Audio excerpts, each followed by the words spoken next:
शुक्लांबरधरं विष्णुं शशिवर्णं चतुर्भुजं प्रसन्नवदनं ध्यायेत् सर्वविघ्नोपशान्तयेत्। गुरुर्ब्रह्मा गुरुर्विष्णुः गुरुर्देवो महेश्वरः गुरुः साक्षात् परब्रह्म तस्मै श्रीगुरवे नमः।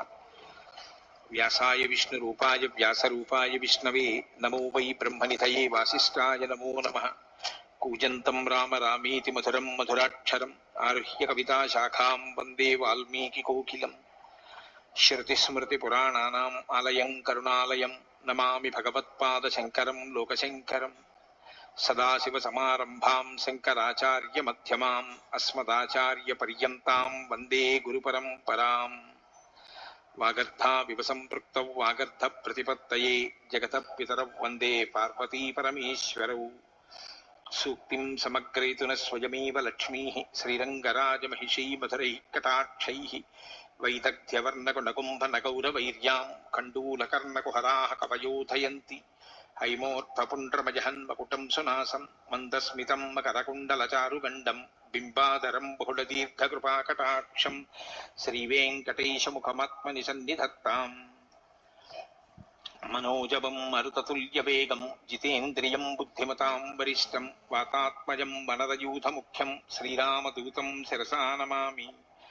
जयत्यतिबलो रामो लक्ष्मणश्च महाबलः राजाजीति सुग्रीवो राघवेणाभिपालितः दासोऽहं कोसलेन्द्रस्य रामस्याक्लिष्टकर्मणः हनुमान् शत्रुसैन्यानां निहन्ता मारुतात्मजः न रावणसहस्रं मे युद्धे प्रतिफलं भवेत् शिलाभिस्तु प्रहरतः पादपैश्च सहस्रशः अर्दयित्वा पुरीं लङ्काम् अभिवज्य च मैथिलीं समृद्धार्धो गमिष्यामि विशतां सर्वरक्षसां धर्मात्मा सत्यसन्धश्च रामो दशरथिर्यदि पौरुषे च प्रतिद्वन्द्वस्य रैनं जहिराविणम् आपदामपहर्तारं दातारं सर्वसम्पदां लोकाभिरामं श्रीरामं भूयो भूयो नमाम्यहम्। शरज्योत्सना शुद्धां शशीतजटाजूटमुकुटां वरत्रासत्राणस्फटिकघटिका पुस्तककरां सकृन्नत्वा नत्वा कथमिव सतां सन्निधत्ते मधुक्षीरद्राक्षा मधुरिमधुरीणाः फणितयः। हरि ओम। అరణ్యకాండము 46వ సర్గము. రామలక్ష్మణులు లేని సమయమును చూచుకొని రావణుడు యతివేషములో సీతాదేవి కడకు వచ్చుట, ఆమె రూప లావణ్యములను వర్ణించుచు ఆ మహారణ్యమును నివసించుటకు గల కారణములను ఆమె నడుగుట, జానకి ఆ కపట యతికి అతిథి మర్యాదలు నర్చుట. తయా పరుషముక్తస్తు కుపితో రాఘవానుజ స వికాంక్షన్ భృశం రామం ప్రతస్తే నచిరాదివ. సీతాదేవి యొక్క పరుష వచనములకు లక్ష్మణుడు మిగుల కలత చెందెను. సీతను ఒంటరిగా విడిచిపెట్టి వెళ్ళుటకు కాళ్లాడకున్నను అన్నను త్వరగా చేరుటకై వెంటనే అతడు ఆశ్రమమును విడిచి బయలుదేరెను. తదాసాద్య దశగ్రీవః క్షిప్రం అంతరమాస్థితః అభిచక్రామ వైదేహీం పరివ్రాజ కరూపధృత్. తగిన అవకాశము కొరకు ఎదురు చూచుచున్న దశగ్రీవుడు అనగా రావణుడు లక్ష్మణుడు అటు వెళ్ళుట గమనించి వెంటనే సన్యాసి వేషములో సీతాదేవి సమక్షమున నిలిచెను. శ్లక్ష్ణ కాషాయ సంవీతః శిఖీ ఛత్రీ ఉపానహి వామే చాంసే వసజ్యాధ శుభేష్టి కమండలు పరివ్రాజక రూపేణ వైదేహీం సముపాగమత్.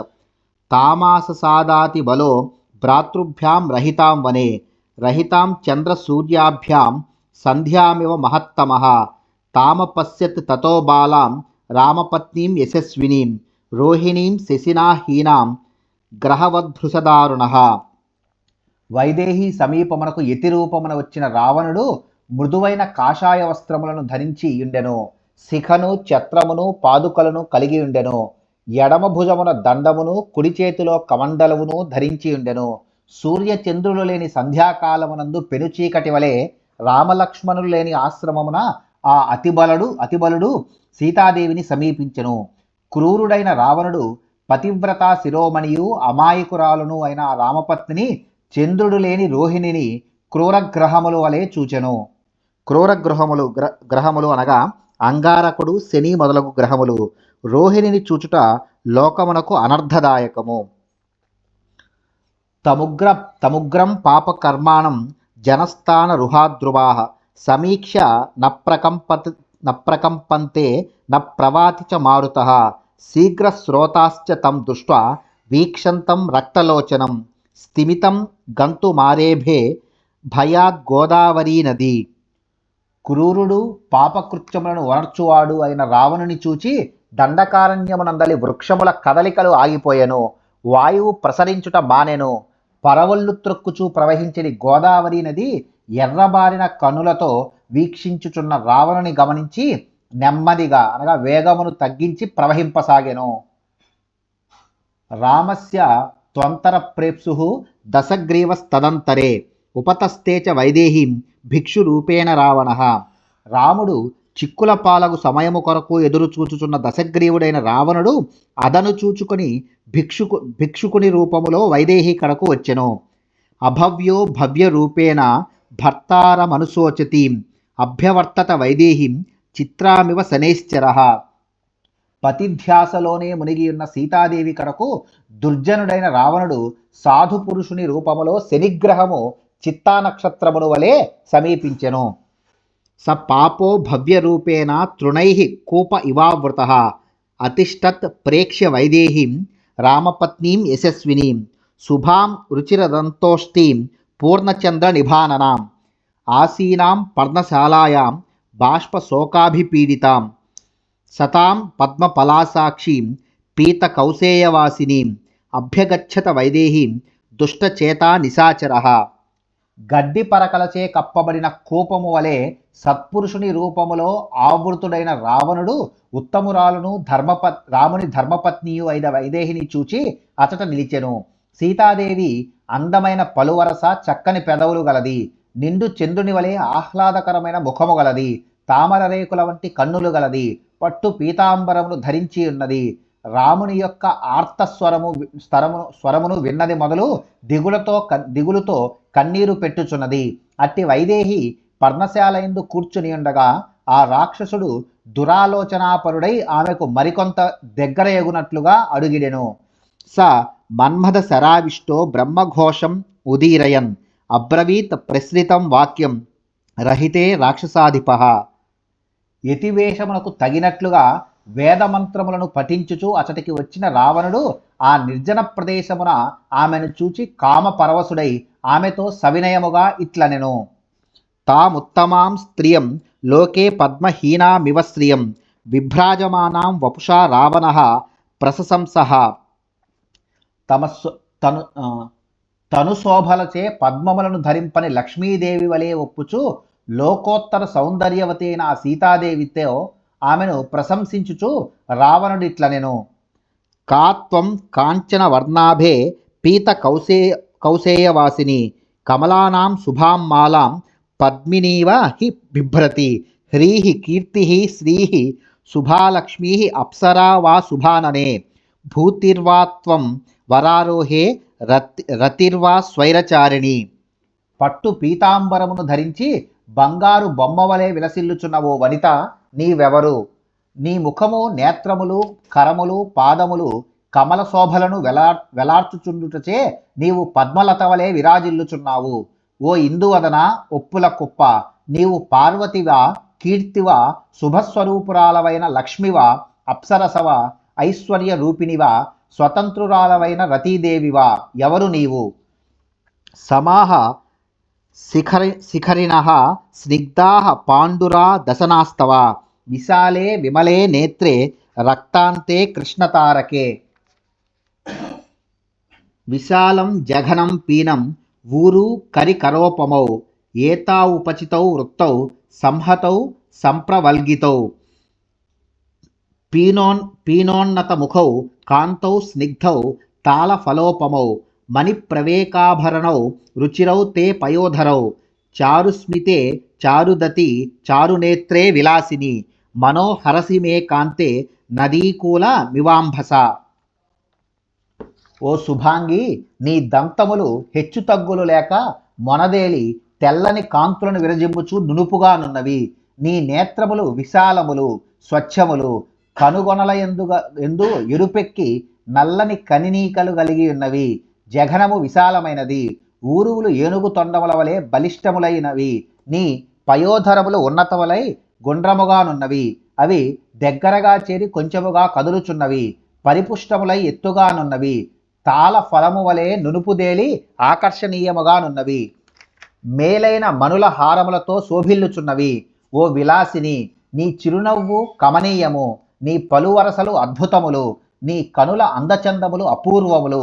ఓ కాంత, వేగముగా ప్రవహించడి నదీ జలములు దరులను వరయునట్లు నీవు నా మనస్సును హరించుచున్నావు. కరాంత మితమధ్యాసి సుకేసి సంహతస్తని. నైవదేవి న గంధర్వి నయక్షి నచకిన్నరి. నైవం రూపా మయానాది దృష్టపూర్వ మహీతలే. రూపమగ్ర్యం చ లోకేషు సౌకుమార్యం వయశ్చతే. ఇహ వాసశ్చ కాంతారే చిత్తమున్మాదయంతిమే. అందమైన కురులు గల ఓ తరుణి, నీ నడుము పిడికిట పట్టదగినంత సన్నగానున్నది. దివ్య భామినులు గాని, గంధర్వ కాంతలు గాని, యక్ష కన్యలు గాని, కిన్నర యువతలు గాని నీ అందచందాల ముందు దిగదుడుపే. ఇట్టి సౌందర్యరాశి అయిన నారీరత్నమును నేను ఇంతవరకును ఈ భూమండలమున చూచి ఎరుగను. లోకోత్తరమైన నీ లావణ్యము, సౌకుమార్యము, యౌవనము, ఈ వనమున ఏకాంతవాసము, ఇవి అన్నీను నన్ను పిచ్చివానినిగా చేయుచున్నవి. సా ప్రతిక్రామ భద్రం తే నత్వం వస్తుమిహార్హసి. రాక్షసానామయం వాసో ఘోరాణాం కామరూపిణాం. ప్రాసాదాగ్రాని రమ్యాని నగరోపవనాని చ. సంపన్నాని సుగంధీని యుక్తాన్యాచరితుం త్వయా. వరం మాల్యం వరం భోజ్యం వరం వస్త్రం చ శోభనే. భర్తారాం చ వరం మన్యే త్వజ్యుక్తమసితేక్షణే. ఓ తరుణి, భయంకరులు కామరూపులైన రాక్షసులు నివసించని ప్రదేశమిది. కనుక ఇట్టి ఘోరారణ్యమున నీవు నివసింపదగదు. నీవు భవనమునకు మరలుము. నీకు శుభమగుగాక. చక్కని ప్రాసాదములు, సువాసనలను వెదజల్లని పుష్పములతో సుసంపన్నములైన అందమైన ఉద్యానవనములు నీవు నివసింపదగినవి. అందమైన చూపులు గల ఓ శుభాంగి, మేలైన హారములు, షడ్రసోపేతమైన భోజనము, అమూల్యములైన వస్త్రములు నీవు అనుభవింపదగినవి. సర్వశ్రేష్ఠుడైన వరుడే నిన్ను భార్యగా పొందుటకు అర్హుడు. కా త్వం భవసి రుద్రాణం మరుతాం వా వరాననే.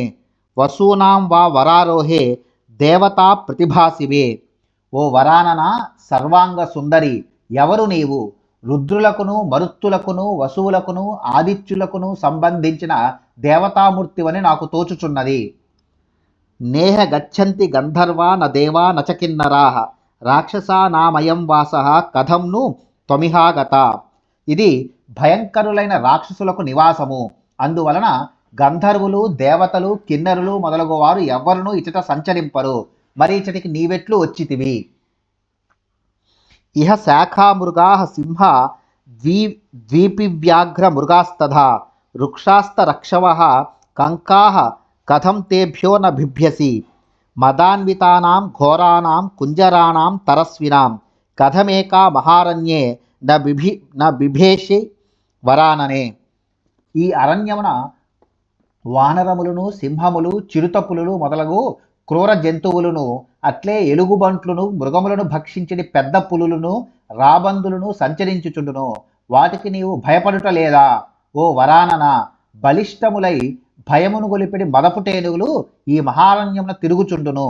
ఒంటరిగానున్న నీకు వాటి వలన భయము కలుగుటలేదా? కాశికస్య కుతశ్చిత్ త్వం కిన్నిమిత్తం చ దండకాన్. ఏకాచరసి కళ్యాణి ఘోరాన్ రాక్షస సేవితాన్. ఓ కళ్యాణి, నీ పేరేమి? నీవు ఎవ్వరిదానవు? ఏ ప్రదేశము నుండి వచ్చితివి?